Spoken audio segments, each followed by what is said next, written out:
Hello, my name is Julianna Portillo del Valle, and in this video I will be talking about the Mexican American Movement, a student-led organization formed in the 1930s, and their approach to the ongoing discrimination of the Mexican American community.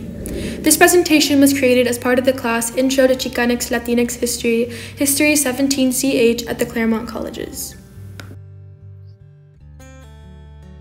This group was the first Chicano student group, and they were unique in their mission and strategy in that they viewed the discrimination problem to be largely based in the Mexican community's failure to properly assimilate or better adapt to the norms of American success, culture, and society. The Mexican American movement began in 1938 and was active until around 1950. They were committed to promoting change by working and excelling within the system and encouraging others to do so as well. Hence their emphasis on access and commitment to education and leadership, and their opposition to protesting and civil disobedience. Some notable members and founders of the organization include Felix Gutierrez, Paul Coronel, and Juan Acevedo. Before getting into the specific work and impact of this group, it is important to understand what prompted its existence. It is known that there was always a great difficulty in establishing secure protections for Chicanos. However, the Great Depression proved to be an especially difficult time for Mexican Americans in the United States, as they faced repatriation, heightened hostility, and nativist-backed racism. Access to protections, rights, and education were as difficult to secure as ever. In response to this, there was an influx of church-based support for Chicanos that sought to provide support in this difficult time. This support, however, was also pushed as a way to soothe tensions that were growing in these communities as a result of discrimination, essentially as a means of supporting assimilation. They did this by providing a space that simultaneously served as a resource as well as an example of common Christian and democratic values. The Young Men's Christians Association, or the YMCA, was probably the most relevant proprietor of such programs, as they led initiatives to establish boys' clubs, conferences, and programs for and in Chicano communities. The Mexican American Movement, or the MAM, was soon started and led primarily by Protestant Mexican American college students as a result of these resources, effectively becoming the first group of its kind. The MAM led on a platform that emphasized education as a way of better assimilating and claiming the proclaimed rightful space as Americans, predominantly working based on the group's collective belief that Mexicans themselves were directly responsible for achieving their acceptance into American society.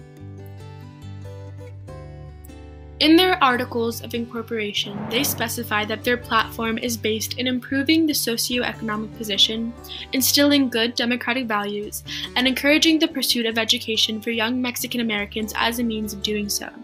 They spread their message with conferences and their own newspaper, The Mexican Voice, which wrote through the platform of the organization, as progress being a product of hard work and education, while minimizing the perceived impact or detriment of racism on achieving such things.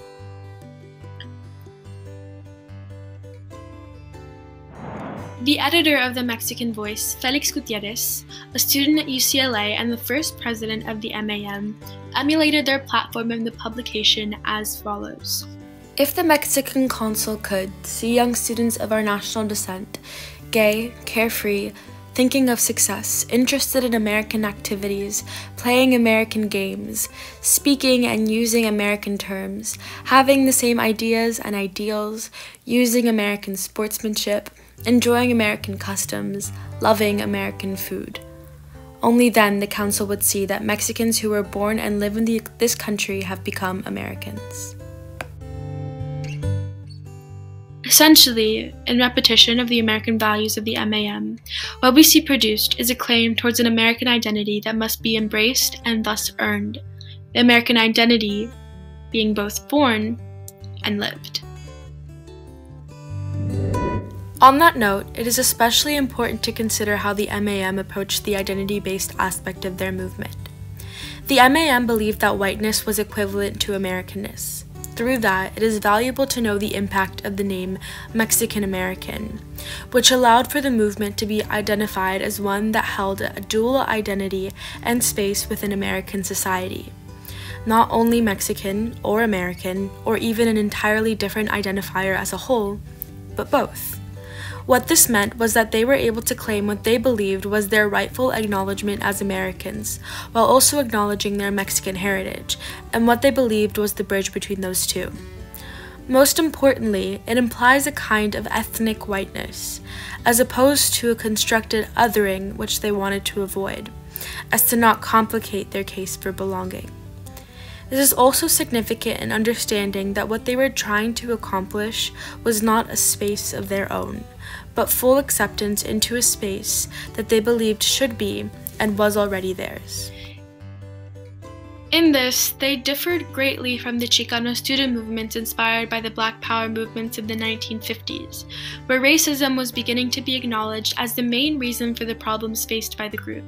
So much so that Chicanos as a whole began to move away from the forms of identification employed by groups such as the MAM, which identified as a kind of ethnic white, whose responsibility was to elevate themselves by taking advantage of education and leadership opportunities.